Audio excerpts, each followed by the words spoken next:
Comenzamos hoy con el panel dedicado a los regímenes patrimoniales en el matrimonio y en las uniones convencionales. Tenemos en la mesa a magníficos juristas. La doctora Emma Carozzi, de Uruguay, es abogada en ejercicio y profesora de Derecho de Familia en la Universidad Católica de Montevideo. El doctor Paulo Lins Silva es también compañero abogado, ejerce la profesión en Brasil y ha sido presidente de distintas asociaciones de abogados tan importantes como la UNIA, por ejemplo, la Unión Internacional de Abogados, y es muy conocido no solo entre nosotros, que le tenemos gran aprecio y reconocimiento, sino en su país y en el resto de los países en los que ha tenido contacto profesional. El doctor don Carlos Ariadna es también abogado y profesor en la Universidad de Buenos Aires, profesor también especializado en Derecho de Familia y Sucesiones. Todos han colaborado en numerosas publicaciones, especialmente la doctora Emma Carozzi, y cada uno va a relatar aquí la visión de su país, cómo se gestionan estas cuestiones, los regímenes económicos, matrimoniales, decimos en España, y en las uniones convivenciales. Primeramente, si me lo permiten, como moderadora, y al venir de España, que tenemos una legislación seguramente será parecida, pero bueno, de entrada diferente, voy a aportar muy brevemente nuestro punto de vista y servirá así de introducción para el resto de las participaciones. Por lo que respecta al matrimonio y a los regímenes económicos patrimoniales y matrimoniales, una vez que uno contrae esta unión, diremos que de entrada los cónyuges en España pueden pactar al contraer matrimonio por capitulaciones el régimen y el sistema por el que quieran regirse, sin más limitaciones que las propias de nuestro ordenamiento y del Código Civil. Sí diremos que en España, como sabéis, hay diferentes comunidades autónomas y en algunas de ellas, en varias de ellas, el régimen supletorio, en caso de que no se pacte capitulaciones por los contrayentes, el régimen supletorio va a ser el de la separación de bienes. Pero la regla general en nuestro Código Civil, que se aplica a todo el ámbito del derecho común, por ejemplo, Andalucía, Madrid, Murcia, el régimen supletorio es el de la sociedad legal de gananciales. Es el que mayormente ocupa, el territorio donde mayormente el régimen económico matrimonial de gananciales es, en definitiva, el supletorio en la mayor parte del territorio nacional, es lo que quiero decir.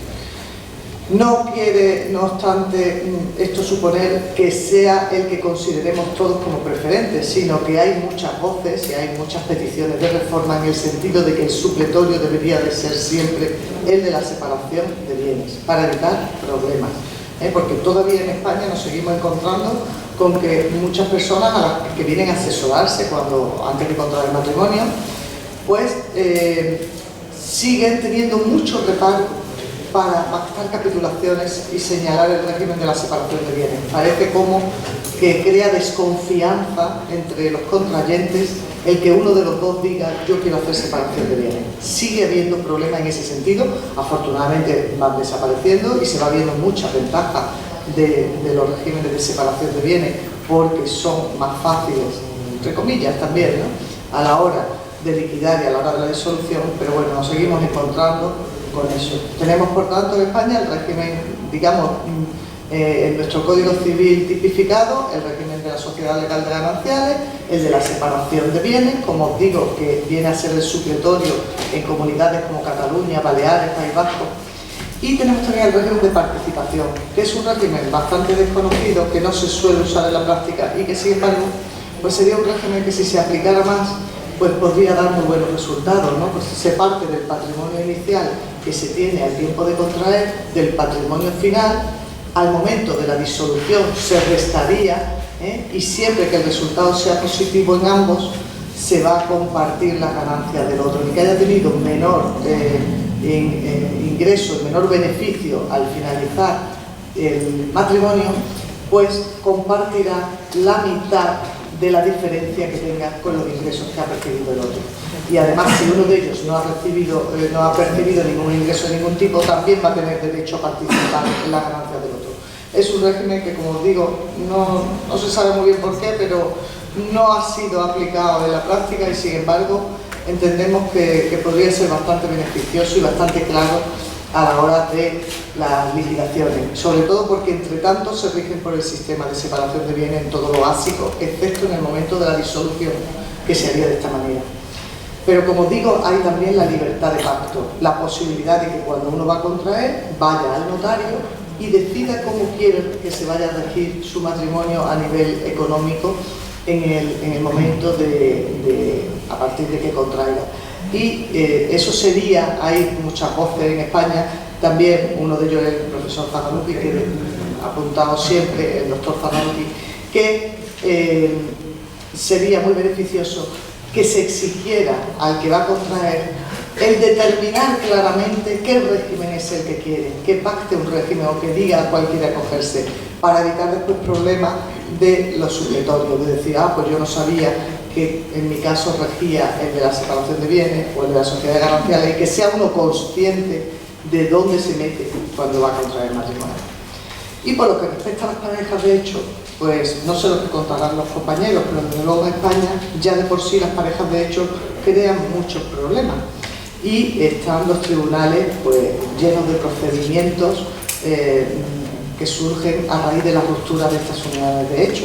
Se dice que ahora ha bajado el número de divorcios en España. No es que haya bajado el número de divorcios, es que hay mucha menos gente que se casa, y además muchos de los procedimientos que acceden a los juzgados son procedimientos bien de modificaciones de medidas o bien de guarda, custodia y alimentos, le llamamos nosotros a esos procedimientos de ruptura de la pareja cuando hay hijos, sobre todo, que no tienen más remedio que pasar por el juzgado de familia, aunque sean parejas de hecho, siempre que tengan hijos menores de edad. Entonces se le llama procedimiento de guarda, custodia y alimentos de hijo menor de edad no matrimonial. Es un nombre muy largo, pero en definitiva se trata de que se regulen esas cuestiones. Cuando no hay hijos y de lo que se trata de cuestiones patrimoniales, se acude a los juzgados civiles. No están, esos temas no van a los juzgados de familia, van a los juzgados civiles.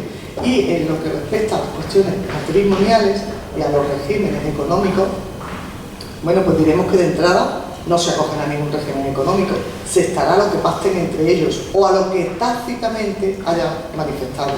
Parece como que de entrada, si empiezas a comprar bienes en común, estaríamos ante una comunidad de bienes en la proporción en que adquieran. Si adquieren un piso al 50%, pues será en un proindiviso, pero también lo podrá ser no al 50%, sino a diferentes participaciones. Habrá que estar a los pactos, si es que los hay, sobre cómo se quieren regir esas parejas de hecho, que sabéis todos que los problemas surgen al final, en el momento de la ruptura. Habrá que ver si ellos pactaron algo, si fueron a un notario. No suele ocurrir, porque las parejas de hecho de entrada se supone que son parejas que quieren estar al margen de las reglas legales en las que está sometida el matrimonio. ¿Qué ha ocurrido muchas veces? Pues que tanto hemos querido legislar sobre las parejas de hecho, que en España os diré que no hay una ley nacional sobre parejas de hecho, las comunidades autónomas han ido haciendo sus propias legislaciones, pero llega un momento en que desvirtuamos lo que es la pareja de hecho en sí y acaba siendo como otra forma de matrimonio, como otra forma institucional y reglada. ¿Qué es lo que ocurre? Bueno, pues que hay hasta que distingue entre las parejas de hecho propiamente dichas, que son las que no se acogen a nada, no miran nada, no hacen nada, o las parejas de hecho legalizadas o parejas de hecho de derecho, que serían pues las que se inscriben, las que hacen pacto. Al final estaríamos frente a un matrimonio. Por eso hay profesores en España, doctores en España, que entienden que para ese viaje no hace falta tanta alforja, sino que sería una ley estatal la que lo debería de regular, no legislaciones autonómicas. puesto que al final está siendo una pura forma de matrimonio. Pero, bueno, sabéis que hay muchos tipos de uniones hoy en día. Están también los LAT, ¿no? Los Living Apart Together, o las parejas de fines de semana. Hoy en día nos encontramos con una variedad que ya perdemos hasta el margen de lo que es pareja de hecho, ¿no? Como os digo, los problemas surgen en España y me imagino que en el resto de los países en el momento de la ruptura. ¿Qué es lo que pasa en el momento de la ruptura? Pues que uno dice, oye, teníamos una cuenta en común, la mitad de la cuenta es mía. Habrá que ver quién ha ingresado el dinero en esa cuenta común. Oye, es que la casa, como tengo los niños, aunque la hayas comprado tú, está el derecho de uso de la casa. Pero además es que yo no he trabajado durante todo este tiempo porque he cuidado a los hijos comunes y tú sí has trabajado y te has enriquecido. Yo quiero una indemnización. Pero bueno, entonces, ¿dónde estamos? ¿Estamos regulados o no estamos regulados? ¿Qué es lo que ocurre? Pues que hay quien pide compensaciones o indemnizaciones al tiempo de la ruptura de la pareja de hecho, pero no se pueden acoger a las normas del matrimonio, es decir, al artículo 97 de nuestro Código Civil, que es sobre pensión compensatoria, o al 1438, que es una indemnización que se da en el caso de separación de bienes, cuando una de las partes no ha trabajado y la otra sí, y la que no ha trabajado pide una indemnización. Eso es para los matrimonios. ¿Qué pasa en las parejas de hecho? Las parejas de hecho normalmente cuando piden una indemnización la piden vía civil, en los tribunales civiles, no de familia, y además lo que cuando se ha concedido ha sido por el camino del enriquecimiento injusto, en la mayoría de las ocasiones. Se entiende que ha habido, pues, o también por esa dedicación, se empiezan a acumular una serie de factores, pero el Tribunal Supremo ya tiene dicho que ni se trata de una pensión compensatoria ni de una indemnización del 1438, sino que será un tipo de indemnización que se pide pues por eso, por el perjuicio y la diferencia entre mi perjuicio y tu beneficio al finalizar la ruptura, porque uno de los dos se ha dedicado a sus propias cuestiones y el otro se ha dedicado a las cuestiones familiares. Como os digo, también hay quien apunta que en parejas de hecho no ha pasado del todo a la nada, es decir, en un momento dado se ha querido igualar al máximo con el matrimonio en todo lo posible. También un problema que se ha planteado en España muy fuerte era con el de las pensiones de viudedad. El tema de las pensiones de viudedad ha dado lugar a muchísimos problemas porque ahora la pareja de hecho tenía que acreditar para tener derecho a algún tipo de pensión que era una pareja de hecho inscrita. Como os digo, volvíamos otra vez a estar casi semejante al matrimonio. Para eso muchas veces nosotros recomendamos a los clientes que se casen, que es más fácil al momento de la ruptura, que tarde o temprano van a pasar por los tribunales. Yo no me caso porque no quiero cosas de juzgado, ni de leyes, ni nada, si al final va a acabar. Si tienes hijos, seguro. Y si no tienes hijos, algo habréis tenido en común durante ese tiempo o alguna relación se ha creado, alguna sociedad habéis creado juntos, habéis comprado un coche a media, miles de cuestiones. No quiero hablar más porque parece que la ponente soy yo. Perdonadme. Paso la palabra a mis compañeros de mesa. En primer lugar, quería solamente un esbozo que tuvierais de lo que nos ocurre a nosotros en España. En primer lugar, la doctora Emma Carozzi nos va a ilustrar sobre lo que ocurre en Uruguay en relación a estos temas. Muchas gracias.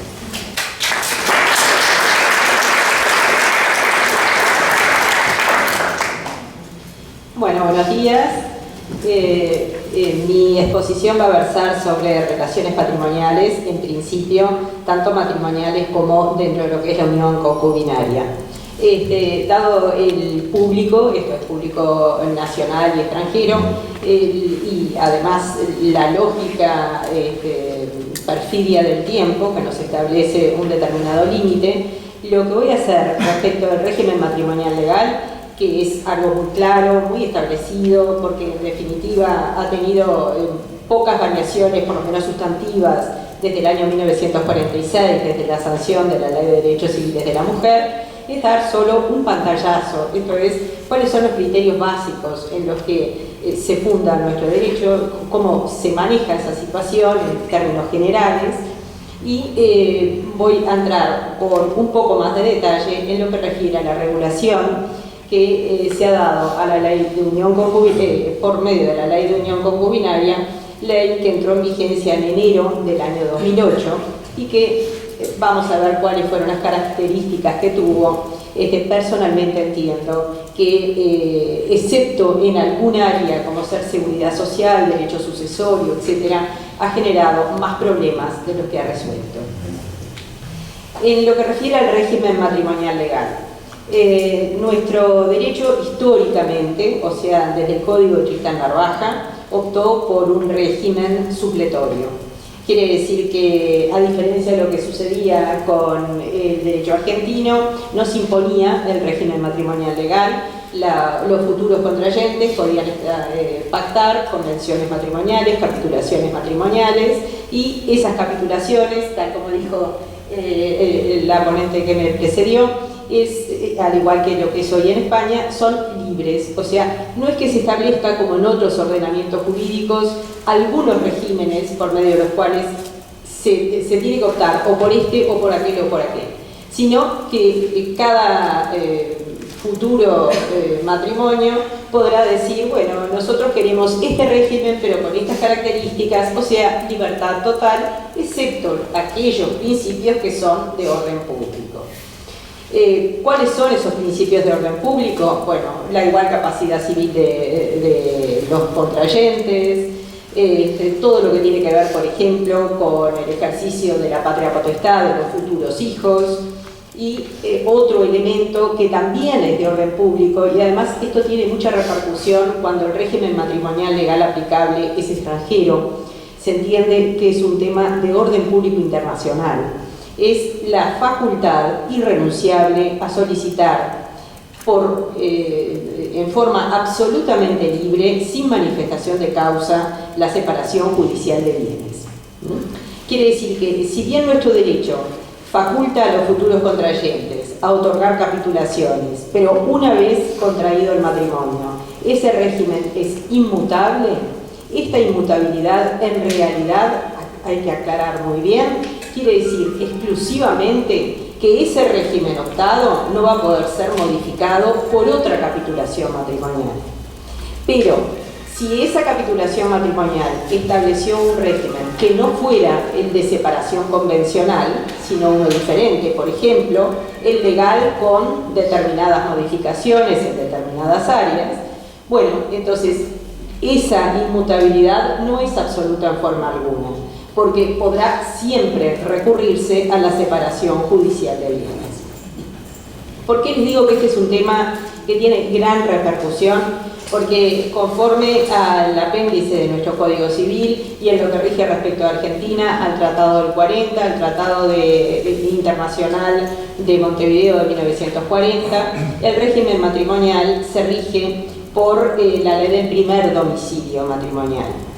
Entonces, si conforme a la legislación aplicable, supongamos que dos personas contrajeron matrimonio en X lugar, ese no es un elemento que nos interese, y el primer domicilio matrimonial estuvo en un país donde no se admita la separación judicial de bienes, propuesta libremente por cualquiera de los dos contrayentes, entonces uno de los grandes problemas que se plantea es, bueno, si estas personas, si ese matrimonio hoy por hoy reside en el Uruguay y uno de los contrayentes solicita la separación judicial de bienes, dado que tenemos que aplicar el derecho extranjero en la medida en que el primer domicilio matrimonial estuvo, por ejemplo, en Italia, ¿sí? Italia no admite la separación judicial por parte de cualquiera de los dos cónyuges.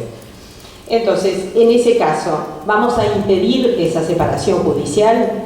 Bueno, más allá de todo lo que puede discutirse esto, y sobre todo esto es un tema que está dentro de lo que es la especialización de derecho internacional privado, hoy por hoy se entiende que esto es un tema que no es solo de orden público interno, sino de orden público internacional. O sea, que en la medida en que estas personas estén residiendo en el Uruguay, esa legislación extranjera que tenemos que aplicar por ser el punto de conexión que nos dirige a aquella, puede ser rechazado en este punto concreto. Es decir, muy bien, vamos a aplicar, en el ejemplo que puse, el derecho italiano. excepto en el tema que viola algo que es considerado orden público internacional. Sobre esto no quiero extenderme, pero bueno, tiene repercusión, tiene amplia repercusión, sobre todo porque en nuestro derecho es muy fácil salir del régimen matrimonial legal, desde el momento que, si bien actualmente la última reforma al CGP adecuó lo que tiene que ver con la forma jurídica, con la forma procesal para ir a la separación judicial de bienes. Anteriormente se establecía que tanto si se pedía por ambos cónyuges de conformidad como si era pedido por uno solo, se iba a un proceso voluntario, tema que es incorrecto, desde luego, no hay proceso voluntario si la pretensión incide sobre la esfera ajena, ¿sí? Esto se corrigió, y si uno solo de los cónyuges solicita la separación judicial de bienes, hay que ir a una estructura contenciosa, la estructura monitoria. Pero, como toda estructura monitoria, se solicita la separación judicial, el juez la decreta en forma inmediata y cita de excepciones por 10 días. ¿Qué excepciones se pueden poner? Más allá de la mala fe de las partes, que por supuesto podrán oponer cualquier cosa. Pero, en definitiva, la única excepción que podría ponerse es, bueno, desde luego, si es que está bien solicitada. Si hubo una capitulación matrimonial de separación convencional y estoy pidiendo una separación judicial, entonces lo que estoy haciendo es un absurdo. Ese tema ni lo considero. Ahora, si estoy dentro del régimen matrimonial legal y uno de los cónyuges pide contra el otro la separación judicial, lo único que puede realmente oponerse sería algún elemento emergente del derecho extranjero, si es que ese derecho extranjero fuera aplicable conforme a la ley del primer domicilio matrimonial.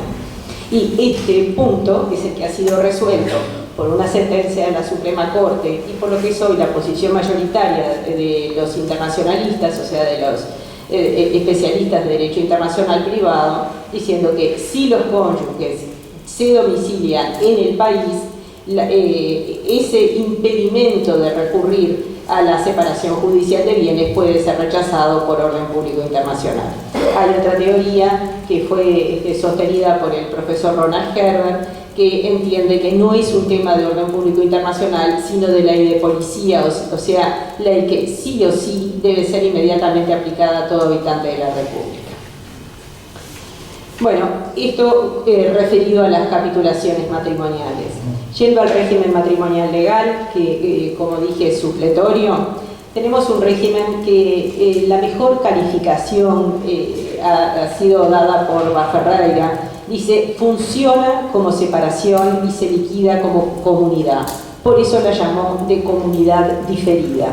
También se la llama de participación en los gananciales, pero a diferencia de lo que refirió anteriormente la doctora, no se trata de una participación en los gananciales del tipo germánico o el recientemente mencionado, sino que funciona como separación, van surgiendo masas de gananciales, pero que son autónomas, ahora vamos a verlo, y recién en el momento de la disolución de la sociedad conyugal surge una indivisión que de incorrecta manera solemos llamar postcomunitaria, que en realidad no es así, es post-ganancial, porque la indivisión durante la vigencia del régimen no existe, ¿sí?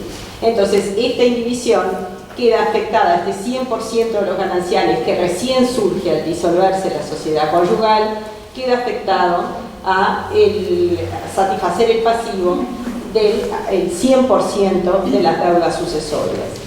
Llegado al fondo líquido, este fondo líquido se parte por mitades entre ambos cónyuges. Uno de los grandes defectos que tiene nuestro régimen es cómo está establecida la subrogación. La subrogación, esto es ese instituto que permite mantener la naturaleza de bien propio de un bien, más allá de que ese bien sea enajenado, ¿sí? O sea, que hace que prepondere respecto a la naturaleza jurídica el aspecto económico frente a lo que es la enajenación y adquisición de un nuevo bien. Este instituto está regido desde los orígenes, o sea, desde el Código de Tristán Narvaja, siguiendo el criterio chileno, o sea, como norma, como instituto de excepción.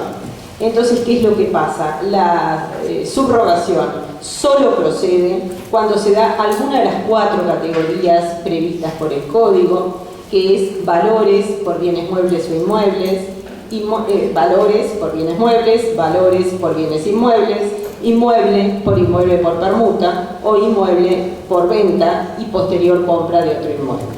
En cada categoría son varios los requisitos a cumplir. Cualquiera de estos requisitos que en alguna de estas categorías fallen, ya no tenemos la subrogación, no tenemos el mantenimiento del carácter propio del bien que ingresa, ese bien se ganancializa sin perjuicio de que surge una recompensa, esto es, recompensa que tiende a equilibrar el desequilibrio económico verificado, recompensa que se trasladará a unidades reajustables, que es una medida generada, una unidad de valor generada por una ley de 1968 en el Uruguay, que tiene distintos criterios de reajuste, pero básicamente lo que tiene que ver con el reajuste medio de los salarios. De esta manera se pretende que esa recompensa mantenga su valor, pero el hecho generador de la recompensa se verifica en el momento en que ese bien propio es enajenado, con el precio del mismo se adquiere otro y ese bien que ingresa, por faltar los requisitos previstos en este instituto de excepción, se ganancializa. En lo demás, muy brevemente, los bienes gananciales son administrados por aquel que los adquiere, el que adquiere administra y el que administra responde, excepto determinados actos que requieren la conformidad del otro cónyuge por la especial relevancia que ese acto jurídico tiene. Por ejemplo, enajenación de inmuebles gananciales o, por ejemplo, enajenación de un establecimiento comercial.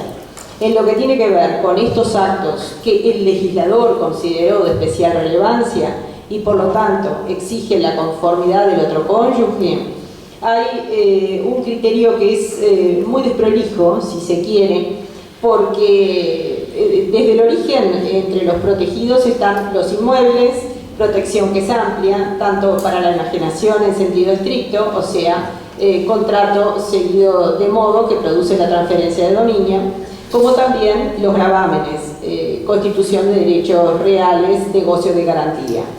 En cambio, respecto a los establecimientos comerciales, exclusivamente se exige respecto de la enajenación en sentido estricto. Y los automotores tienen la misma protección que los inmuebles. Mientras que otros bienes, muebles, que pueden ser mucho más valiosos que un automotor, por ejemplo, como ser las cuotas sociales de una SRL o, en fin, otro tipo de bien mueble como ser acciones, etc., esos no tienen control respecto del otro cónyuge. Bueno, con esto brevemente es como un pantallazo de lo que es el régimen matrimonial legal. Entre las causas de disolución están las clásicas que suelen encontrarse en todos los derechos, excepto la que ya mencioné, que es bastante particular, digamos, de nuestro ordenamiento jurídico, que es la separación judicial de bienes, que puede ser pedida de común acuerdo por los esposos o por uno contra el otro, sin que este otro pueda oponerse por motivos de mérito, ¿sí? Con este pantallazo dejo el tema régimen matrimonial legal y paso a algo que creo que es mucho más interesante, que es más interesante porque es más novedoso y porque ha dado lugar desde su sanción a un semillero de problemas. Yo he visto acá varios jueces letrados de familia de nuestro país. Creo que ninguno de ellos ha dejado de tener expedientes muy complejos, juicios muy complejos vinculados a la unión concubinaria. Por lo tanto, esta ley no solo no resolvió temas, sino que generó problemas. Vamos a ver por qué. En primer lugar, se trata de una ley que es muy defectuosa desde el punto de vista de la técnica jurídica. Realmente uno lee los artículos y bueno, hay errores que no comete si lo hubiera redactado un estudiante de facultad, o no debería cometerlo. Por ejemplo, confunde la apertura legal de la sucesión con la apertura judicial de la sucesión, o sea, cosas de ese nivel, ¿sí? Por otro lado, saliendo ya de lo que es el tema de técnica jurídica, que genera muchas dificultades de interpretación, yendo a lo que fue la política legislativa que guió esta ley y aquello que en definitiva se toma e ingresa al texto legal, se dieron distintos problemas. Por un lado, los legisladores plantearon, y esto distrajo buena parte de su atención y de su estudio, si era procedente o no en ese momento, estamos hablando básicamente del año 2007, si era procedente incluir en estas uniones concubinarias a las uniones, son relaciones afectivas de índole sexual, de personas del mismo sexo. Esto generó, yo le digo, una distracción en el sentido siguiente. Se resolvió que sí, que se incluyeran. Perfecto, muy bien. A posteriori, en el año 2013, se incorpora la ley de matrimonio igualitario. Pero el tema generó como una distracción, si me permiten la expresión, en el sentido de que si ustedes estudian toda la elaboración, todos los antecedentes en cualquiera de las comisiones de las distintas cámaras, hay un enorme esfuerzo volcado a resolver este tema. Pero a posteriori, o sea, resuelto el tema, sí, vamos a incorporar a las parejas del mismo sexo. Ahora bien, ¿cómo vamos a gobernar la relación patrimonial? Que era el punto álgido, ¿sí? El punto que más conflictos generaba. Generaba ya antes de la ley, continúa generando a posteriori de la ley. Bueno, en este tema había dos posiciones divergentes, posiciones que no llegan a armonizarse, y que da lugar a un texto que no es un texto de transacción, como debe ser toda ley cuando hay distintas posiciones, de manera tal que su articulado sea armónico, sino que toma un poco de una cosa, otro de otra, bueno, y llega a algo que realmente ha dado lugar a muchísimas posiciones doctrinarias totalmente diferentes. ¿Cuáles eran estas dos posiciones? Estaban quienes entendían que había que llevar al extremo el tema de proteger al miembro más desprotegido, valga la redundancia, de la pareja, imponiendo de alguna manera un régimen patrimonial. Y estaban aquellos que decían, no, esta ley a lo que tiende es sí a dar una regulación, es sí a dar una protección, pero sin perder de vista que las uniones de hecho, más allá de que dentro de la unión de hecho la unión concubinaria sea una especie, la unión de hecho es el género, la concubinaria una especie, que las uniones concubinarias que pertenecen al género unión de hecho son opciones libres de dos individuos, de personas que son plenamente capaces y que por lo tanto esa libertad de cómo formar la familia, de cómo optar y por qué optar, tiene que ser respetada, excepto en temas que sean básicos, considerados, bueno, esto debe regularse. Pero de ahí a dar el salto de establecer una especie de régimen patrimonial que se les imponga, bueno, no tenía mucho rechazo por parte de algunos legisladores. Por otro lado, se consideró de alguna forma, son cosas que suceden, que esta ley tenía que salir. ¿Y qué es lo que pasa? Yo no soy enóloga, pero así como cuando el vino no se le deja madurar, no es bueno, cuando una ley sale porque se entiende que tiene que salir, porque es bueno, es positivo, que sea sancionada, que sea promulgada, en fin, y luego se la presenta como algo, bueno, este es el logro que se ha obtenido, hay una precipitación, que es la precipitación que vemos al leer esa ley. Es una ley que va para un lado, va para el otro, no se sabe qué es lo que realmente establece en algunos puntos. Pero si todo esto fuera poco, no es ese el defecto principal. De ninguna manera es el defecto principal. Hay otro que es el principal.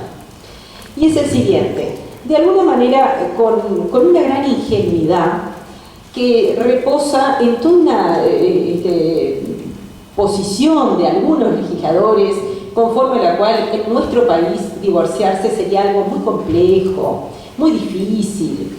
Y entonces, bueno, había que aceptar que las uniones concubinarias pudieran integrarse entre personas que una o ambas estuvieran casadas, hubieran mantenido el matrimonio, sin perjuicio de que no mantuvieran la vida matrimonial. Bien. A partir de ahí, a partir de esa historia, digamos, que algunos legisladores se hacen, de que en nuestro derecho es tan difícil divorciarse, cosa que todos los que estamos en el Uruguay, en el campo del derecho, sabemos que no es así. El legislador entonces crea esta figura y la crea como en paralelo al matrimonio. Entonces, ¿qué hace? Yo había traído un PowerPoint, pero veo que no se puede, no tenemos, no importa, el tema es sencillo. De alguna manera idea una situación que es ficticia, y es la siguiente.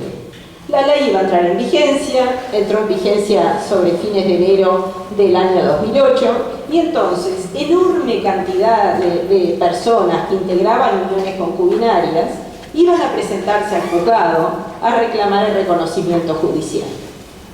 Esa fue la base de la que parte el legislador. Podemos preguntarnos por qué, pero bueno, esa es la base de la que parte el legislador. ¿Que esto sucedió efectivamente con parejas del mismo sexo? Sí, sucedió, porque en ese momento no había matrimonio igualitario. El único instituto que podía protegerlos era este. Ahora, que las personas de distinto sexo que estaban viviendo en unión concubinaria acudieran en tropel a los juzgados a pedir reconocimiento judicial, no se dio. De ninguna manera se dio esto, ¿sí?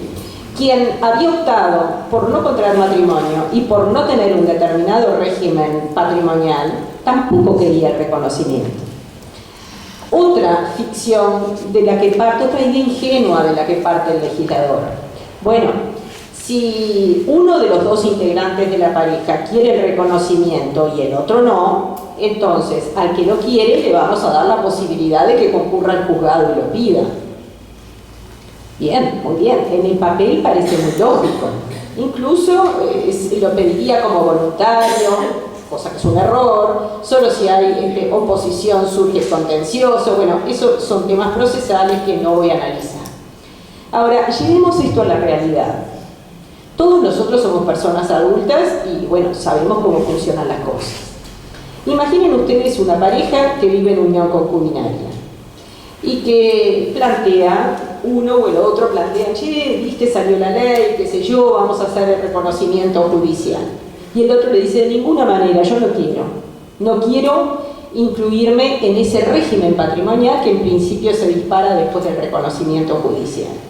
Ah, bueno, yo sí, querida, así que bueno, voy a ir al juzgado, voy a ir al abogado, te va a llegar un cedulón en un tiempo. Entonces llega el cedulón y están en el proceso de reconocimiento judicial. ¿Y esto existe? ¿Es lógico, es razonable? No. Si este tipo de problemas se dan, las cosas terminan de otra forma. Yo no conozco una sola pareja en la que haya sucedido esto, que vivan juntos, que todo el tema afectivo se mantenga perfecto y que uno pida contra el otro reconocimiento judicial. Se da. Entonces, dentro de esta ingenuidad, el legislador dice, bueno, llegamos al reconocimiento judicial, aun cuando uno lo haya pedido contra el otro. Esta pareja sigue su vida afectiva, sigue conviviendo. Y entonces se dispara a partir del reconocimiento judicial, por remisión a las normas de la sociedad conyugal, un régimen que en principio es el de la sociedad conyugal, excepto en cuanto sea pertinente, o sea, excepto en ciertos temitas. Bien. Entonces, ¿cuál es la realidad? La que hoy por hoy, a 8 años de vigencia de la ley, se ha presentado en los juzgados. Las parejas que viven en unión concubinaria, aun cuando cumplan sus 5 años de convivencia, no concurren al juzgado a solicitar el reconocimiento judicial. Esto es mayoritariamente así. habrá un 5% que concurre. La otra vez en una exposición decía un profesor de registral que había hecho toda una medida de los reconocimientos que hay, que hubo en el espacio de 8 años 1.400 reconocimientos. Entonces, ¿cuándo se judicializa el tema?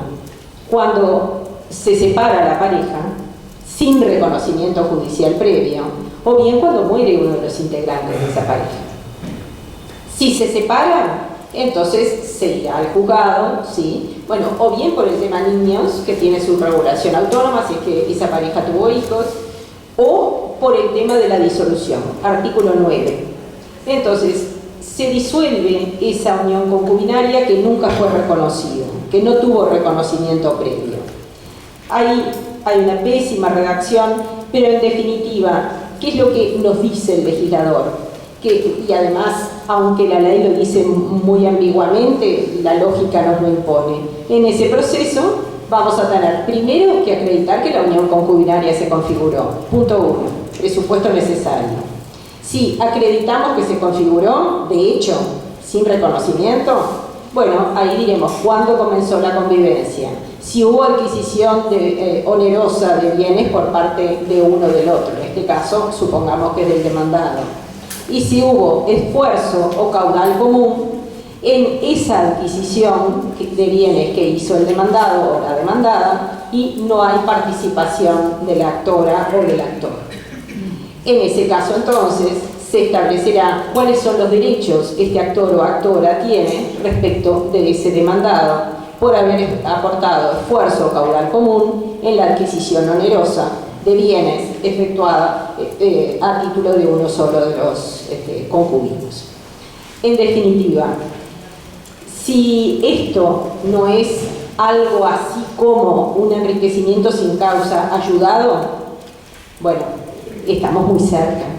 Más allá de las distintas posiciones que se han esgrimido, yo entiendo que en este caso lo que surge, ese derecho que surge, es un derecho personal, un derecho de tipo crediticio, y que la modificación de la naturaleza jurídica, de la que no tengo oportunidad de hablar, solo se verificaría para esas partes constitutivas de la nueva sociedad en caso de que tengamos una unión concubinaria vigente que solicita el reconocimiento judicial.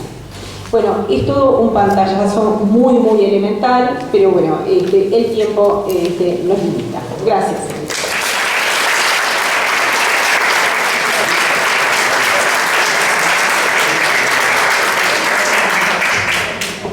Tiene ahora la palabra el doctor Carlos Ariana, de Argentina. Buenas tardes, buenos días a todos. Hoy, como vieron, tenemos una jornada mucho más tranquila que la de ayer, porque claro, al discutir solo de dinero ahora, el derecho tiene mecanismos más fáciles para resolver estas cuestiones. Bueno, después de la excelente exposición de la doctora Carosi, yo les voy a dar un panorama también bastante sencillo de lo que es el régimen patrimonial del matrimonio y de las uniones convivenciales, como hemos denominado en el nuevo Código Civil, aplicando un neologismo. La verdad, un neologismo porque la palabra en sí misma del español no existe. Pero hemos sido creativos hasta para darle esta denominación. Bueno, ustedes saben que Argentina tenía, junto a Bolivia, que aún subsiste, eran las únicas legislaciones de América Latina que habían mantenido un régimen patrimonial único, inderogable e inmutable, que era el de la llamada sociedad conyugal. Por supuesto, esta era una especie de corset para muchas personas que por distintas razones querían optar por algún otro sistema, evidentemente no podían. Aunque parezca mentira, esto subsistió hasta el 1 de agosto del año 2015. Es decir, que incluso desde la perspectiva del derecho regional, es decir, el Mercosur, con el cual estamos integrados, y cuyo tratado de asunción dice que los países deben armonizar las legislaciones internas, por supuesto hemos avanzado como siempre muchísimo en las áreas comerciales, aduaneras, etc., pero muy poco en otras áreas, como familia y sucesiones, Cuestión que no nos debe extrañar, porque el problema con estas áreas es que están muy imbuidas por las costumbres y es muy difícil a veces, digamos, armonizar los sistemas materiales internos de estos países. Bien, el legislador del año 2015, diríamos que estableció un sistema patrimonial para establecer, diríamos, principios generales, basado en un principio de igualdad ya consagrado anteriormente en la legislación argentina entre, digamos, ambos contrayentes. Ya esa cuestión estaba resuelta hace muchos años. Pero en materia de lo que denominaríamos la dicotomía de autonomía de la voluntad u orden público, que siempre es una cuestión de matices, evidentemente, siempre es una cuestión de grados, el orden público y la autonomía de la voluntad, el legislador argentino optó por un sistema que yo calificaría de autonomía restrictiva o libertad tasada. ¿Por qué? Porque a diferencia de lo que ocurre en España, en Francia o incluso en Uruguay, el legislador argentino restringió las convenciones matrimoniales, además de, diríamos, la cuestión de preconstitución de pruebas, es decir, inventariar los bienes que se llevan al matrimonio, o las deudas, o las donaciones propternupcias. En lo que hace al régimen patrimonial, solo permite optar por un régimen de comunidad o un régimen de separación de bienes. Los contrayentes o los cónyuges no pueden ni modificar el régimen que eligen, es decir, si eligieran el régimen de comunidad, no podrían introducir modificaciones al régimen de administración de determinados bienes, ni a la responsabilidad por las deudas, ni a la contribución del pasivo, y si eligen el régimen de separación de bienes, tampoco le pueden introducir ninguna modificación. En realidad, el legislador ha dicho, mire, usted tiene dos sistemas, solo puede elegir uno, y ese no lo puede mutar. El segundo principio, o el tercer principio, es que el régimen patrimonial es mutable, indefinidamente. Es decir, salvo la única exigencia que haya transcurrido un año de vigencia del régimen, pero una vez transcurrido ese año, los cónyuges podrían mutar, si se les ocurre, todos los años, pasar de la comunidad a la separación, de la separación a la comunidad. Evidentemente esto no es lo que va a ocurrir, pero sí está la posibilidad de mutarlo las veces que los cónyuges así lo consideraran. Por supuesto que también, como ocurre en algunos países, en otros países con el derecho comparado, la segunda discusión es qué régimen legal supletorio yo doy en el supuesto que no optaran los cónyuges en el momento o previo a la celebración del matrimonio. Y ahí, a diferencia de lo que contaba la colega uruguaya, la colega española, que hay una tradición en una región de España, creo que Cataluña lo tiene, ¿verdad?, régimen de separación de bienes como régimen legal supletorio. Argentina, por el gran peso histórico que tuvo el sistema de sociedades gananciales o de comunidad de ganancias, el régimen legal supletorio es el de comunidad de gananciales. Que diría que esto es una discusión filosófica, evidentemente. El régimen, ¿cuál debe ser un régimen legal supletorio? Y bueno, yo creo que aquí hay muchos elementos a tomar en cuenta. Evidentemente, hay un tema desde el punto de vista económico. Segundo lugar, desde el punto de vista de la posición muchas veces de la mujer en las sociedades latinoamericanas, cuyas realidades no son idénticas al derecho continental europeo. Es decir, la igualdad legal consagrada en los textos de casi todos los países latinoamericanos muchas veces no se condice con la igualdad real de acceso al empleo.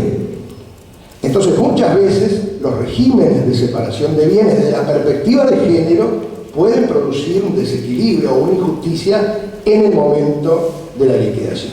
Pero es evidente que, más allá de estas cuestiones, nadie duda de que no puede existir un régimen único, porque las pluralidades de formas familiares hacen necesario un mínimo de autonomía de la voluntad para regir estas relaciones. Relaciones que muchas veces en los primeros matrimonios, cuando los bienes no importan, nadie elige y normalmente quedarán casados por el régimen de comunidad.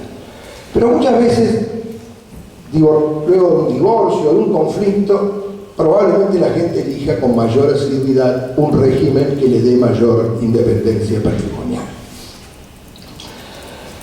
Por supuesto que aún las diferencias que pueden existir entre los cónyuges en la disparidad de ingresos durante la vigencia del régimen de separación de bienes, muchos códigos, de hecho creo que el Código Civil y Comercial argentino tomó como fuente directa el Código español, el Código de Quebec, ¿verdad? Y el Código francés.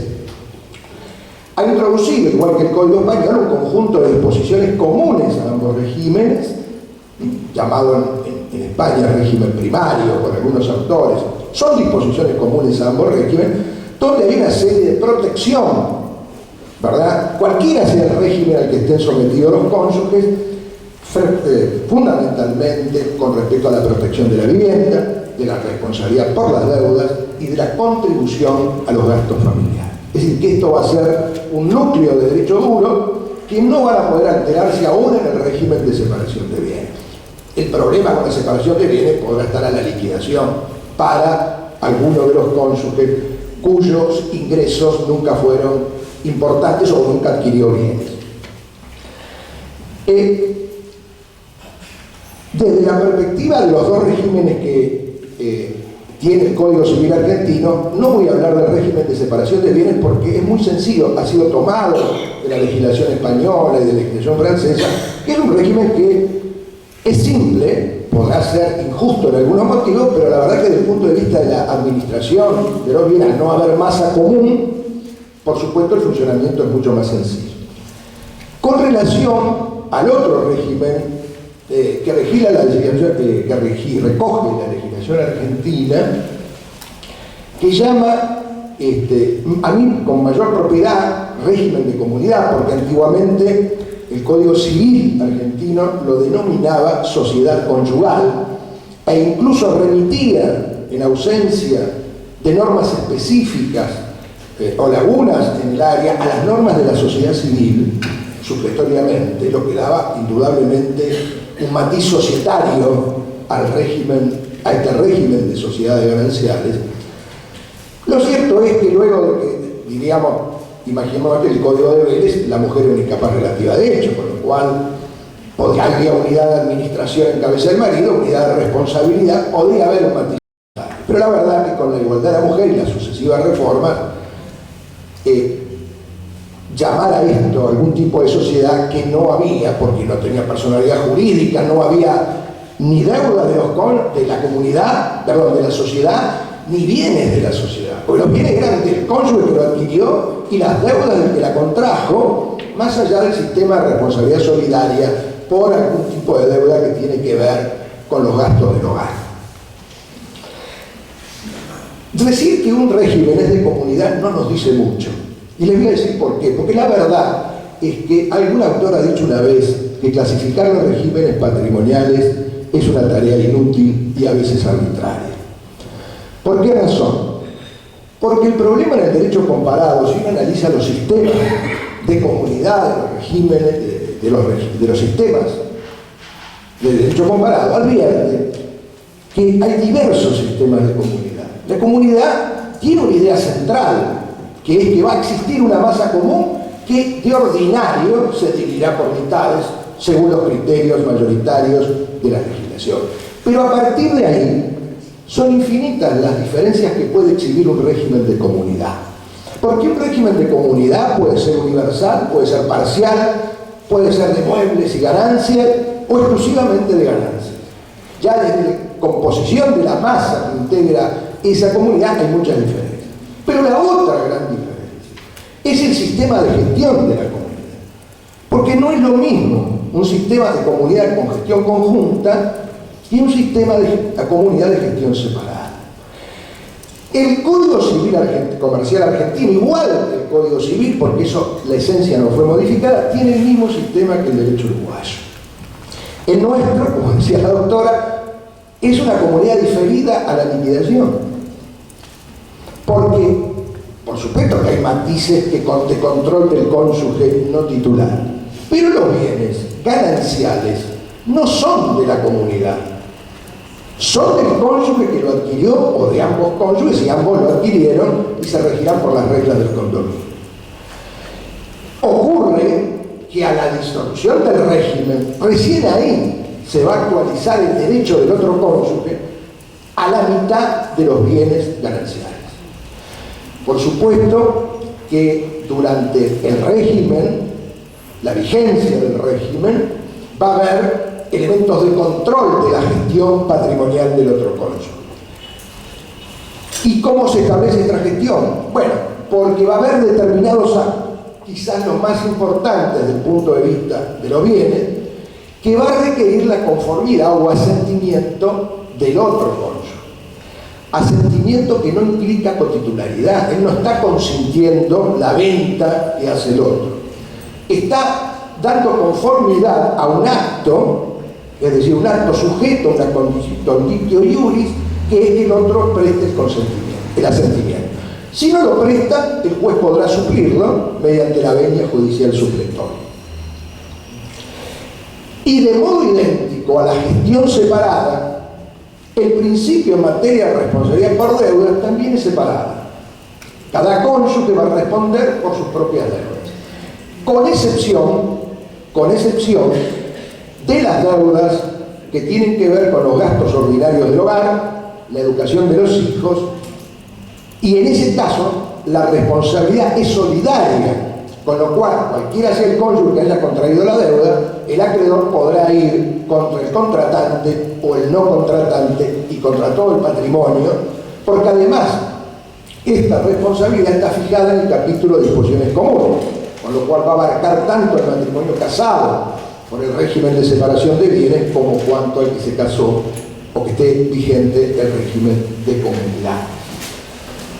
Y por otro lado, desde la perspectiva del aspecto interno de la deuda, ambos cónyuges, el Código Civil y Comercial argentino, ha mejorado la regulación, diríamos, de lo cuales son las deudas definitivamente comunes, que siempre trae problemas, porque hay una cuestión del pasivo que atañe a los terceros, que es la responsabilidad frente a la deuda, pero hay una cuestión interna del pasivo, es decir, sobre qué masa debe recaer esa deuda, es decir, si la deuda es definitivamente común o es personal, propia o privativa. El Código Civil argentino actual ha mejorado esta regulación que antes no tenía, estableciendo un capítulo de cuáles son las deudas comunes y cuáles son las deudas personales. ¿Para qué sirve? Muy sencillo. Si yo pagué con fondos propios una deuda común, me generaré un crédito recompensa. Y si una deuda personal es pagada con fondos comunes, la comunidad tendrá un crédito contra el cónyuge para equilibrar las masas propias, que no haya desplazamientos de las masas propias y gananciales. No voy a decir nada más, cualquier cosa dejaremos abierto después. Respecto, sí me parece interesante que, tratándose de un congreso, una jornada, un certamen donde concurren, por supuesto, miembros de otros países extranjeros, explicar un poco la ley aplicable, porque esto es interesante desde la perspectiva del derecho internacional privado.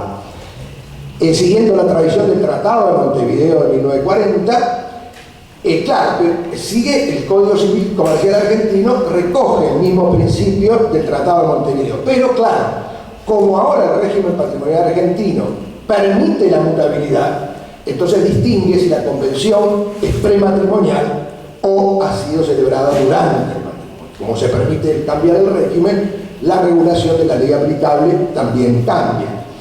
Y entonces, en cuanto las convenciones prenupciales se van a regir también por la ley del primer domicilio, lo mismo que hacía el Tratado de Montevideo y el viejo Código Civil argentino.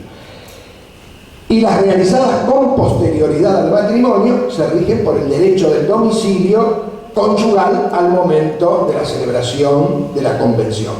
Lo mismo que en Uruguay, esto en Argentina permitirá que haya matrimonios regidos por un régimen distinto a los legales que rigen en nuestro país. Y estos son varios, con una sola limitación de orden público internacional del derecho argentino, es decir, como una valla a la aplicación del derecho extranjero. Esto es, dice, salvo cuestiones de estricto carácter real. Esta limitación de cuestiones de estricto carácter real no tiene, por supuesto, que ver con la elección del régimen, que no es una cuestión de carácter real. Tiene que ver con las cuestiones como de los derechos reales en el Código Civil argentino y en el comercial, civil y comercial, son un número clausus, es decir, no pueden crearse otros derechos reales que los que establece el Código. Si la legislación extranjera admitiera otro derecho real no reconocido, Argentina le va a aplicar la ley de situación de los bienes a ese derecho real, a su capacidad y modo de transmisión. Esta es la única. Y por último, hay una novedad, también del punto de vista del derecho internacional, que es que ahora se permite a los matrimonios que se estén regidos por un régimen extranjero, es decir, que por su derivación a la ley aplicable, puedan, si tienen domicilio en la Argentina, mediante un instrumento público, optar por alguno de los regímenes patrimoniales que regula el Código Civil y Comercial. No sé si voy demasiado rápido, pero el tiempo es apremiante. Con respecto a las nosotros ahora uniones convivenciales, uniones de hecho, concubinarias, según la denominación que más les guste a ustedes, nosotros concubinato es como la madrastra de la Cenicienta, esa claro, ¿no? Es palabra que tenemos que erradicar de nuestro lenguaje jurídico. Bueno, esta discusión de si las uniones, qué tipo de regulación deben darse a las uniones de hecho, voy a utilizar este término para homogeneizar las distintas opiniones. ¿Qué le debemos dar? Y esto es una discusión filosófica, difícil de definir. Me parece a mí también que aquí también siempre es una cuestión de matizar la protección de la familia y la autonomía o la libertad de las personas. Yo no creo, personalmente, les voy a dar mi opinión, que el derecho pueda ser ajeno a las uniones de hecho. Es decir, que con la vieja tesis de Napoleón, los concubinos, digamos, se alejan de la ley no se ocupa de los concubinos. Eso a mí me parece que hoy, en el siglo XXI, hay ciertas libertades de elegir los planes de vida de las personas, de pluralidad de formas familiares, estas tienen que ser respetadas. Pero además de respetadas, también en alguna medida que son familia, porque la verdad debemos decir que el matrimonio ya no es el monopolio de la familia, no lo es más. Nos guste a algunos no les gustará, otros nos gustará, algunos seremos más abiertos, otros más, pero la realidad es que no es más el monopolio de la familia. Y entonces, si alguien decide construir una familia, hay que asegurar, no importa si es matrimonio o es unión de hecho, hay que proteger, pero el tema está hasta dónde quiero proteger a esa familia. El legislador argentino, en el nuevo Código Civil y Comercial que regula las uniones convivenciales, ha optado por un sistema de protección que, diría yo, abarca casi exclusivamente derechos de naturaleza asistencial. Asistencia durante la convivencia, contribución a las cargas familiares, igual que en el matrimonio, es decir, cada conviviente debe contribuir en proporción a sus recursos al sostenimiento del hogar y a la educación y formación de los hijos. Responsabilidad solidaria frente a estas mismas deudas, igual que en el matrimonio, ¿verdad? Pero claro, el legislador argentino ha hecho una disquisición, ordena la inscripción de las uniones convivenciales en un registro que seguramente llevarán los registros locales de los registros civiles, ¿verdad? Pero este registro no es constitutivo, es decir, es solo un medio de prueba de la unión convivencial. Pero el problema está que si la unión convivencial está inscrita, no produce los mismos efectos que si no estuviera inscrita. ¿Por qué? Porque si no está inscrita, no rige la protección de la vivienda, es decir, que aún la vivienda de uno de los convivientes, si está inscrita, requiere el asentimiento o conformidad del no conviviente, ¿verdad? Y si está inscrita, además hay un problema de inejecutabilidad de esa vivienda. igual que en el matrimonio. Pero si no está inscrita, esa protección de la vivienda no la tiene la unión no inscrita. Y además, si la unión no está inscrita, los pactos que celebren los convivientes en sus relaciones patrimoniales no son oponibles a terceros. Es decir, estas dos diferencias llevan a la conclusión de que tenemos uniones convivenciales registradas con determinados efectos y uniones no registradas con determinados. Y además tendríamos uniones, de hecho, que también producirán algún efecto jurídico que no están reguladas en estas uniones convivenciales. Con respecto a lo que interesa aquí de la perspectiva patrimonial, el Código Civil y Comercial argentino ha optado por no darle ningún régimen patrimonial. Hay países que se lo dan, la variedad es bastante variada, digamos, presenta distintas gamas. Lo cierto es que el legislador argentino, la discusión se dio también fuertemente respecto a si había que darle un régimen de gananciales igual que el matrimonio. Yo pienso que en realidad nosotros tenemos que tener instituciones un poco diferenciadas, porque si yo tengo dos institutos iguales, bueno, entonces no llamo ni a uno matrimonio, inventaré una tercera denominación y abarcará la pluralidad de formas familiares que cada proyecto de vida quiera realizar. Es decir, en materia de régimen patrimonial, los convivientes pueden pactar lo que quieran. Hay absoluta libertad. Incluso esa propia libertad podrían decidir pactar un régimen legal vigente en la Argentina o adoptar el régimen de participación en las ganancias del derecho alemán, supongamos, o diseñar su propio estatuto patrimonial. Es decir, ha optado por no darle ningún régimen. Desde el punto de vista fuera de este régimen, y ya termino con esto, voy a tomar menos de 5 minutos, mi estimado colega. Con este régimen, la única consecuencia de orden patrimonial que se le ha dado a los convivientes, igual que en el matrimonio, pero más acotada porque no puede exceder los plazos de la unión convivencial, es la compensación económica, cuyo origen el derecho continental europeo lo conoce perfectamente porque lo hemos tomado de esos derechos, es decir, esa compensación cuando hay un desequilibrio económico entre, acá producido por la ruptura, no por el divorcio, donde habrá que compensar esas diferencias a través de una renta mensual, la entrega de un bien o cualquier otro, diríamos, usufructo de bien. En definitiva, creo que si uno compara los regímenes patrimoniales de las uniones convivenciales y las del matrimonio, evidentemente no hay similitud posible entre los derechos que se le dan a los convivientes y los derechos que se le dan al matrimonio. Por otra parte, por último, tampoco tiene vocación hereditaria, no tiene ninguna vocación hereditaria el conviviente aún en ausencia de colaterales, ascendientes o descendientes. Bueno, muchas gracias.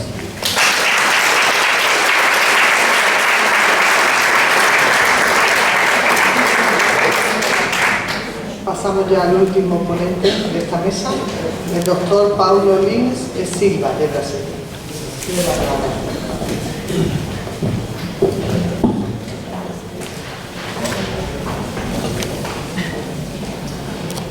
Buenos días a todos.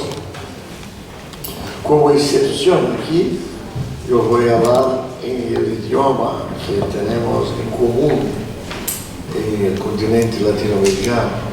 Voy a hablar en portugués. Muy bien.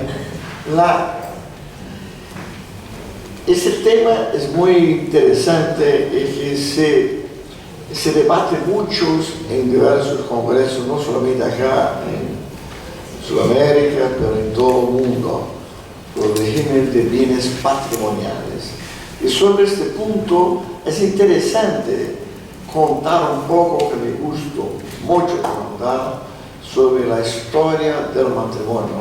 Hay un libro especial de Westmark, escribido en los años 30 del siglo pasado, que decía el origen del matrimonio, el casamiento, como llamamos nosotros, que empezó en un grupo que llamamos, que vivían como ganados humanos, y que tuvieron tres participaciones hasta llegar al estado monogámico. Primero, el estado de poligamia, que se dividía en la poliandría y la poliginia. Una mujer, varios hombres, que ella sabía quién era su hijo, pero el marido no importaba porque no había sentido en esta fase de la fidelidad del sexo y la atracción con los animales, y no se desarrollaba una gestión interna de afección entre un hombre y una mujer. Después tuvimos una fase repentina, pero esta fase que muchos llaman de matriarcal fue muy importante en la formación de la futura de la civilización humana. Enseguida tuvimos el revés, un hombre con varias mujeres. Esta poligamia poligénica fue interesante también porque esta formación de familia desarrolló mucho en partes del mundo, como hasta hoy día en algunos países de cultura árabe, de cultura islámica, se desarrolla este tipo de poligamia, y dentro aquí de Sudamérica y América Latina, los indígenas también cultivaban este principio poligámico. Me acuerdo que algunas tribus que vivían en Brasil, cerca de Paraguay, allá los caetés, ellos llegaban a tener 7, 8 mujeres dentro de su agrupamiento de convivencia. Muy bien. Pasamos después un momento exacto en la historia muy importante, es que cuando el hombre quiere criar su mujer, su hombre, su marido, y para nacer el matrimonio totalmente monogámico, ellos pasan a tener de escoger un espacio físico para vivir. En ese momento exacto sabemos dar la propiedad generalizada, la propiedad múltiple para la propiedad individual, la casa, el local donde se constituye la familia monogámica.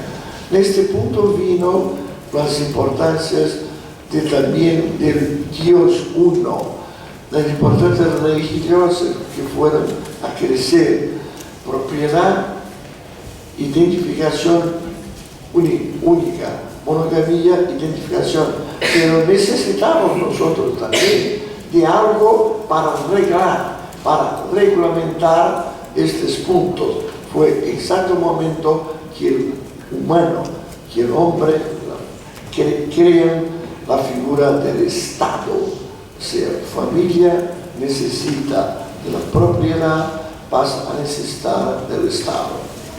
Señores, antes de ingresar objetivamente, una parte práctica sobre los regímenes patrimoniales. Ayer tuvo la oportunidad de hablar con nuestro colega de Francia, Alain Cornet, que está aquí entre nosotros, que es mi amigo de muchos años en congresos internacionales de derecho de familia. Me acuerdo que creo que fuimos el primer congreso en los años 83, 84, de la International Academy, antigua Matrimonial Lawyer, hoy Family Lawyers. Y discutimos nosotros sobre la practicidad. Los abogados que tenemos origen el Código Civil francés de 1804, y los abogados de origen anglosajónica. ¿Cómo hacemos nuestros pactos antinupciales, los prenups que llamamos? Como abogado en derecho de familia, yo recibo muchas veces en mi despacho, en mi oficina, un contrato, un pedido de un colega norteamericano o inglés diciendo su despacho puede me dar una opinión legal sobre un pacto que una brasileña o un brasileño va a firmar aquí con un ciudadano norteamericano o inglés, sí, con mucho gusto. Llega un diccionario, llega una lista de teléfono de Nueva York, o sea, 50 hojas, que decir, el régimen matrimonial, un ejemplo por ustedes, es totalmente prolijo, no hay nada objetivo, nada que puede decir en una o dos palabras, no, una o dos palabras significa 100 palabras. El régimen matrimonial es de la más absoluta separación de los bienes. Bienes son las propiedades individuales que cada uno adquiere durante el matrimonio. Matrimonio es la voluntad que empieza a cada punto que se habla, se empieza a conceptuar en derecho lo que significa. Y así van 100 hojas. Llega, estudio y pregunto, sí, está listo el trabajo. El señor va a cobrar cuánto. El timesheet no pasó de una hora y media. Mira, el señor he leído todo, las 100 hojas en una hora y media. No conozco porque es habitual. Esto llega todos los días, siempre este papelucho que lleno de hojas. Muy bien. Señores, la diferencia, hablaba ayer con Alain, y me dijo, Paulo, yo resumo en 3, 4 hojas. Yo resumo también, a veces, en 3, 2 hojas, el pacto, el prenup, hechos en Brasil, diciéndolo el mismo que este diccionario. Muy bien. Otro punto interesante sobre este es para reír mismo. No sé, con todo respeto, yo sé que hay aquí un gran abogado de Nueva York, Harold, que cambiamos aquí tarjeta ayer, y es muy normal, se crecer mucho, también una crítica que hago para crecer también los fees, pero no es eso, y ser normal, cada país maneja de una forma diferente, pero tenemos que vivir, lógico.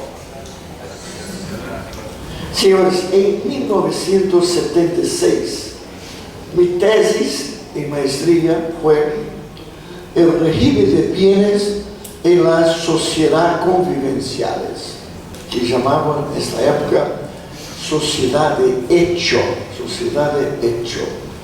En 76, 40 años pasados,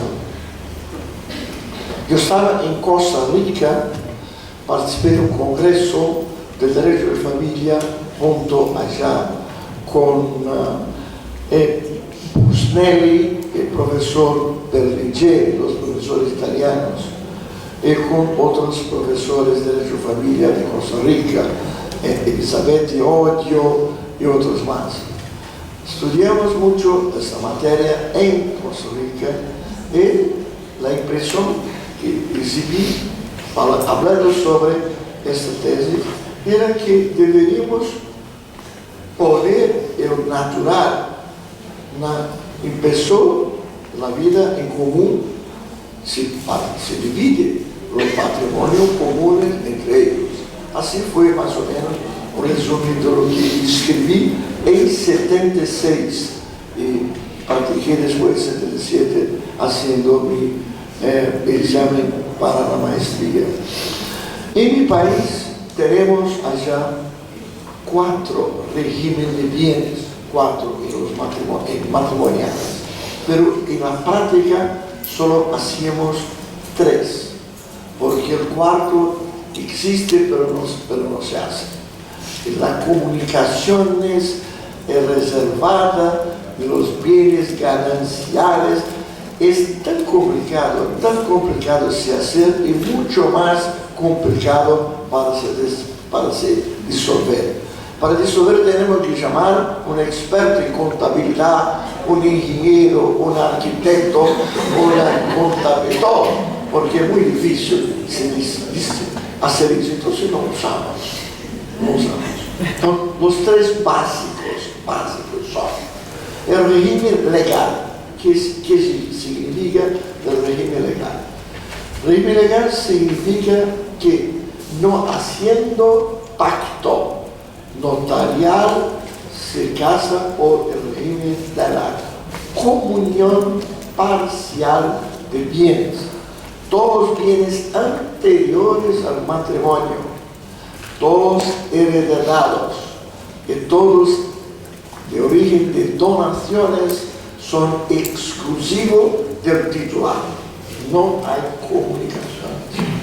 Todos los bienes adquiridos durante el matrimonio, que llaman ustedes los gananciales, son compartidos, son integrados en el matrimonio. Pero existe la explicación muy clara en la doctrina y también en la jurisprudencia. Los bienes son comunicables también, los frutos.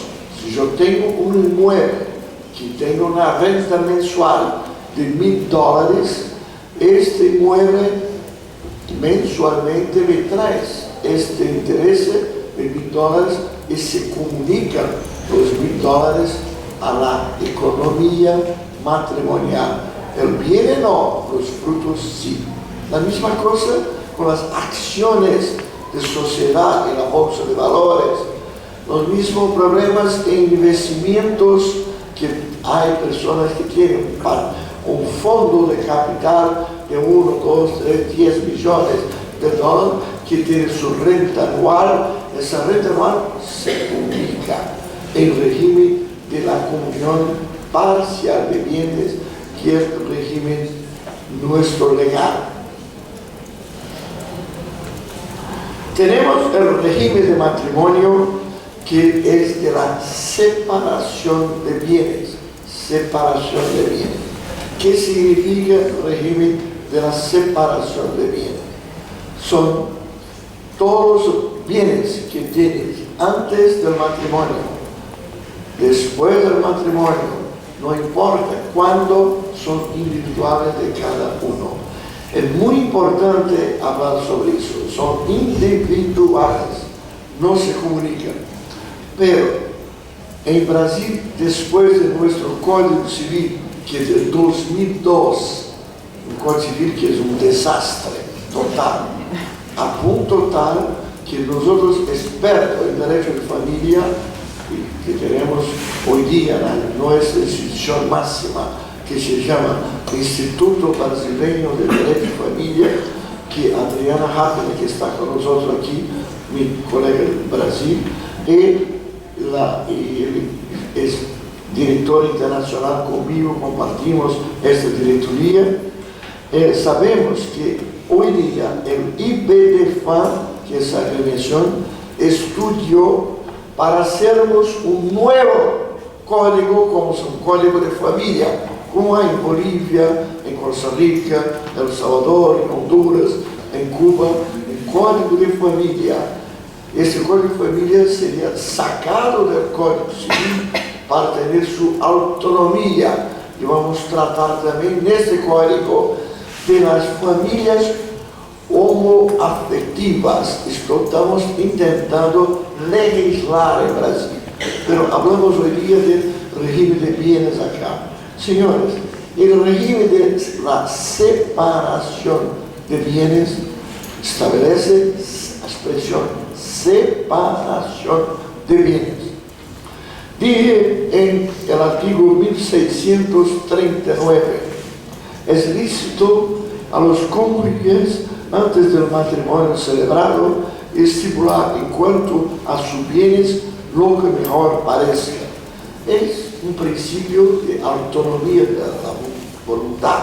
Tú puedes escoger qué quieres, puedes hacer un pacto donde crea materias mezcladas en separación de bienes, comunión parcial de bienes, pues, y enseguida hay el régimen, el artículo 1655, es nula la convención o su cláusula que contravenga disposición absoluta de la ley.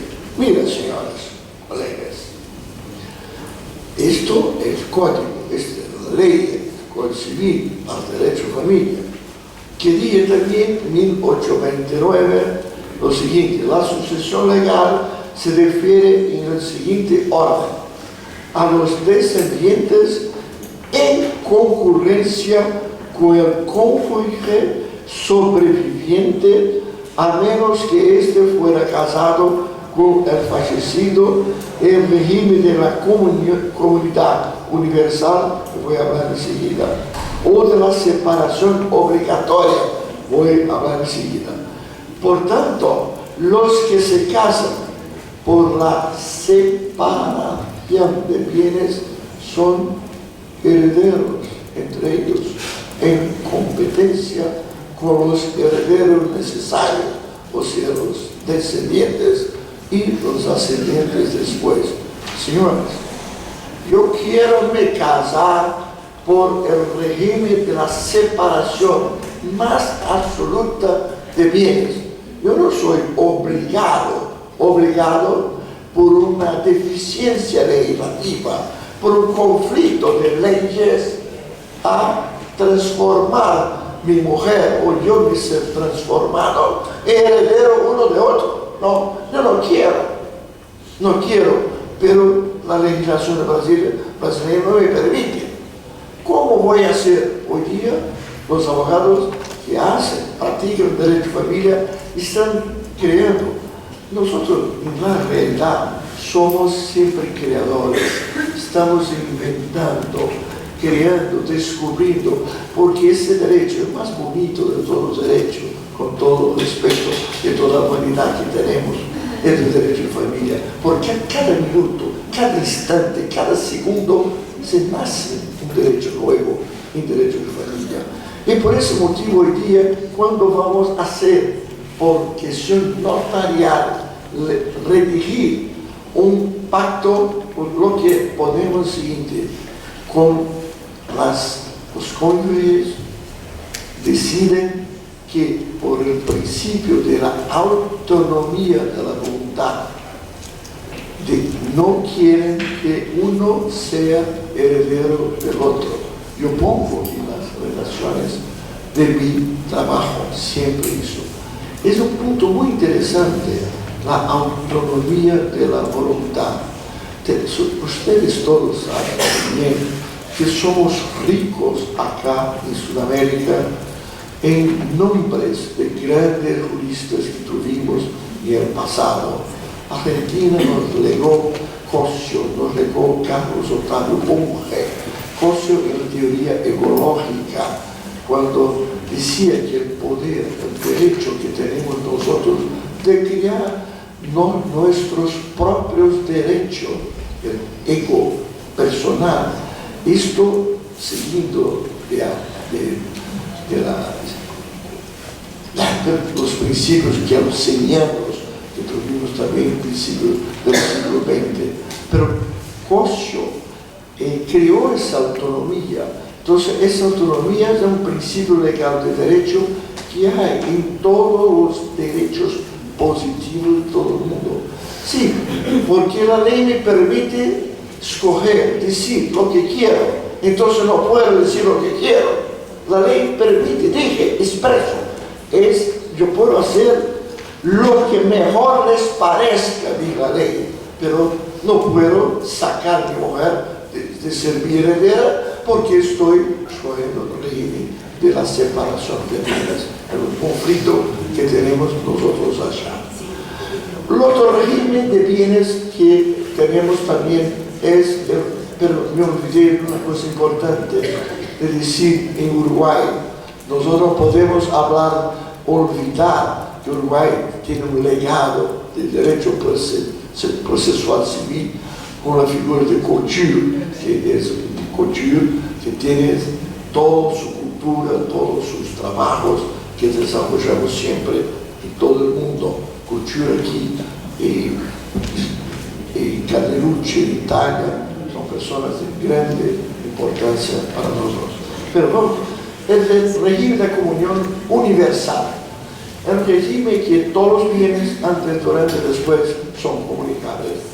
Los bienes de herencia, los bienes anteriores, los bienes que adquirimos durante la vida, son todos bienes, son comunicables.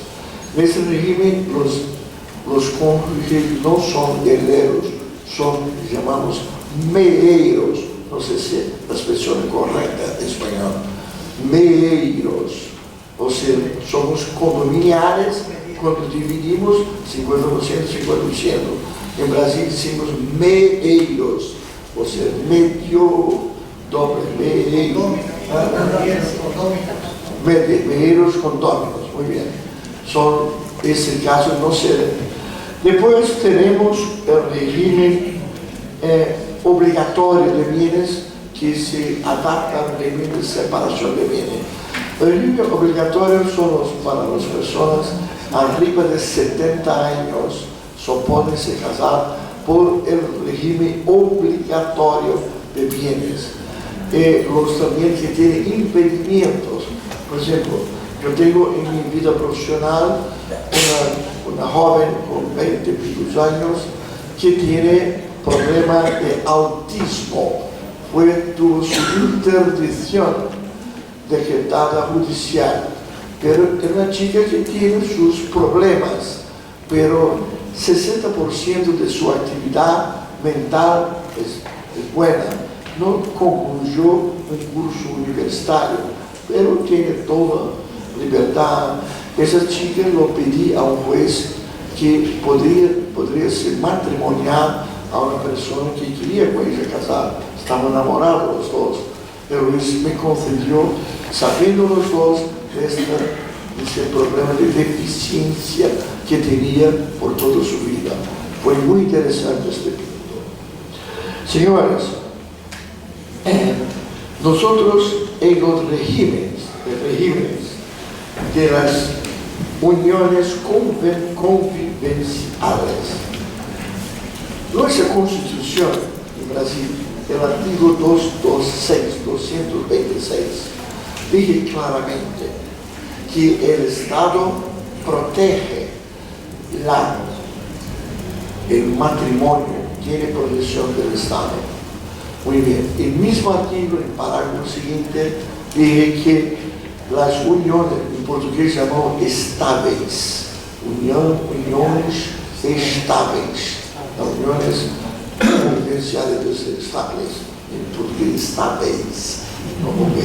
Entonces, las uniones estables son iguales en protección del Estado, porque nuestra Constitución sigue el principio isonómico del derecho.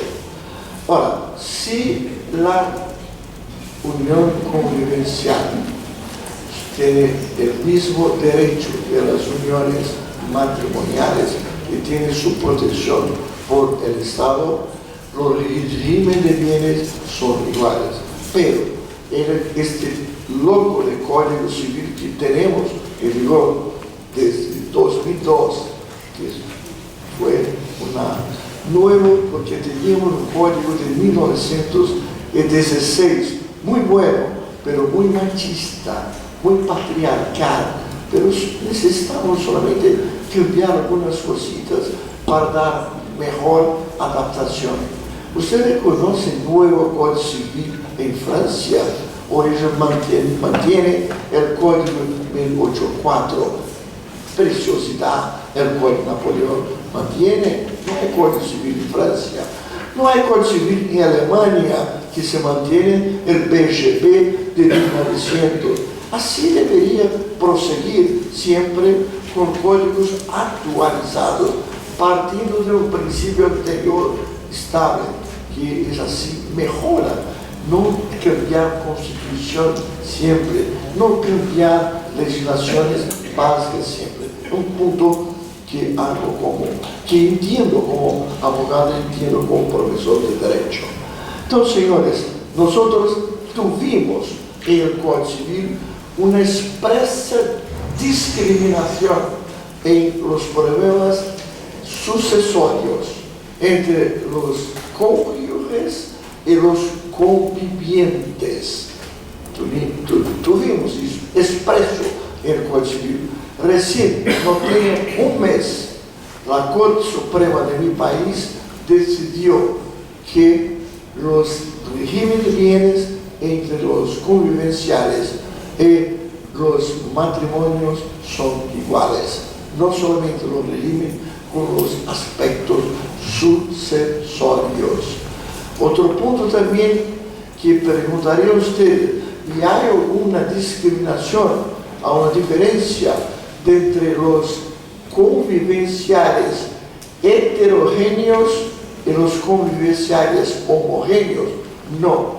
Principio constitucional brasileño de la isonomía, después de una decisión jurisprudencial de la Corte Suprema, se decidió que no existe diferencia de hombres y mujeres, incluso para constituir una familia. No tenemos ley porque parlamentarios de origen evangélica no dejan postergar, tienen problemas, piden vista de los procedimientos para legislaciones y no conseguimos legislar este punto.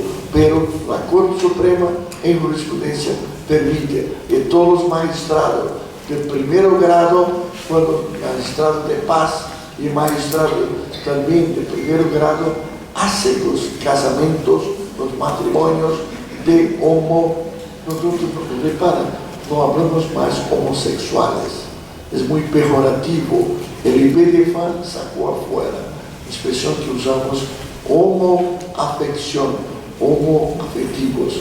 Entonces, hoy tenemos protección en el derecho consuetudinario, la jurisprudencia brasileña, en los matrimonios homoafectivos. Tenemos leyes de derecho positivo en iguales para matrimonios y las uniones convivenciales.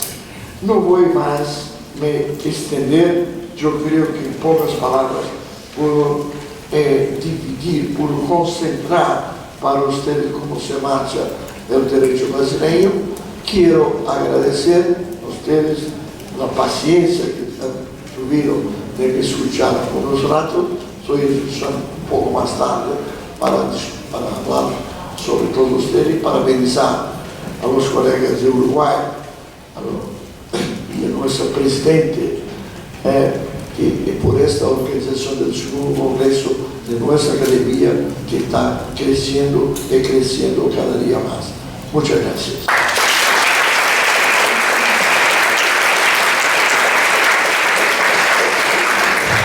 Yo quiero apenas, ya que estamos acá hablando de derecho de familia, miré acá un libro de la doctora Emma Carrozzi, acá, Leyes de Unión Concubinaria, que escribió en Brasil, concubinato cambió un poco la interpretación.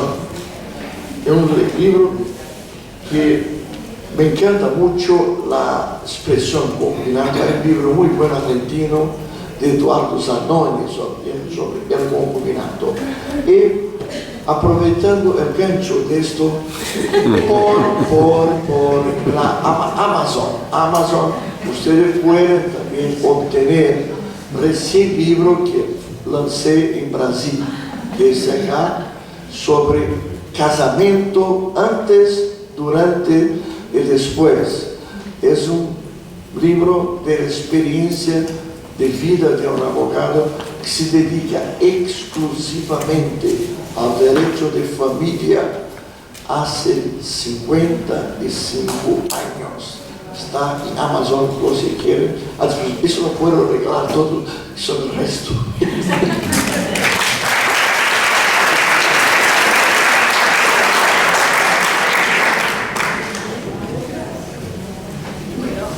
Ustedes ya saben que categoría. Ustedes ya saben que tenemos una categoría especial de amigos de la academia y hemos decidido, en nombre de la comisión directiva, entregar este pequeño recuerdo a la señora Carosi.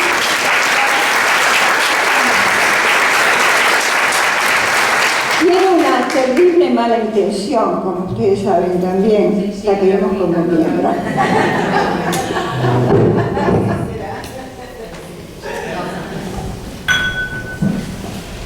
Bueno,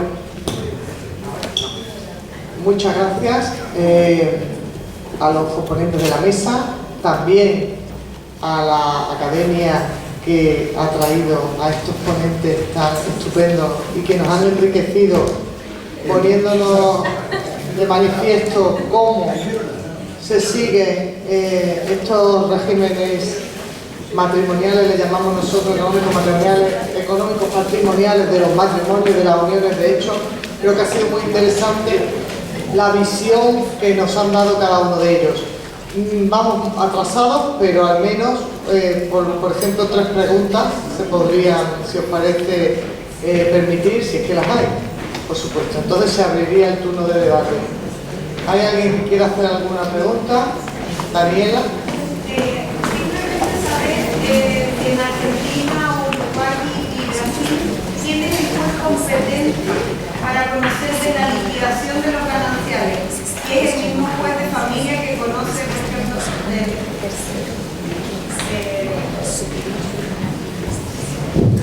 saber cuál es el juez competente para liquidar los gananciales y si esa liquidación se hace en el mismo proceso de divorcio o en un proceso aparte? Lo respecto a Argentina, el juez competente es distinto. Con respecto a la legislación argentina, el juez competente es el juez del divorcio. Pero, obviamente, el expediente de liquidación de la comunidad va a tramitar por juicio ordinario, separado, pero desde el punto de vista de la competencia es el juez del divorcio. No sé, Bueno, en el Uruguay depende de cuál sea la causa que provoca la disolución de la sociedad conyugal. Si la disolución de la sociedad conyugal se genera, por ejemplo, por separación judicial de bienes, ese juez de familia que intervino en la separación judicial va a ser el que a posteriori siga adelante con la liquidación, y si hubiera una partición judicial, siguiéndose por supuesto todos los procedimientos que corresponden para partición judicial, será también él el competente. En la medida en que también esta pareja se divorcie, bueno, va a ser ese mismo juzgado el que compete en el divorcio, pero el juez va a actuar no por el divorcio, sino por la disolución originaria, que fue por causa de separación judicial. ¿Sí? Quiere decir que esas son las causas básicas, digamos. Después hay otras causas originadoras de disolución, pero que son menos frecuentes, como la nulidad del matrimonio, en fin, que no tiene sentido analizarlas, pero bueno, el juez que intervino en la nulidad será entonces quien interviene en la liquidación. ¿Alguna otra pregunta? Simplemente para efectos informativos, entonces, les cuento que en Chile este es un tema bastante relevante, porque no le otorgaron en la modificación de nuestra legislación en materia de familia en el año 2004 la liquidación de la sociedad conyugal o de los gananciales. No le quedó entregada la competencia a los jueces de familia. Tiene que ser un árbitro, un partidor, un juez partidor, o sea, un juez privado. Y eso encarece, para efectos de que lo tengan presente, encarece muchísimo el proceso de liquidación eventual de bienes, aunque la sociedad conyugal sea muy pobre. En España también es el mismo magistrado, el mismo juez que ha llevado la causa de divorcio, de separación, es el que tiene la competencia para hacer la liquidación de gananciales, incluso aunque haya sido un juez de violencia sobre la mujer. Bueno, yo creo que los temas han sido muy amplios y hubiesen dado lugar, parejas de hecho por un lado, regímenes económicos matrimoniales por otro, hubieran dado lugar para ponencias distintas. Son muchísimos los aspectos a tratar. Yo creo que en sucesivos encuentros de la academia tendremos que seguir profundizando sobre ello. ¿Hay alguna pregunta más o si queréis ya levantamos para tomar el café? Pues muchas gracias a todos.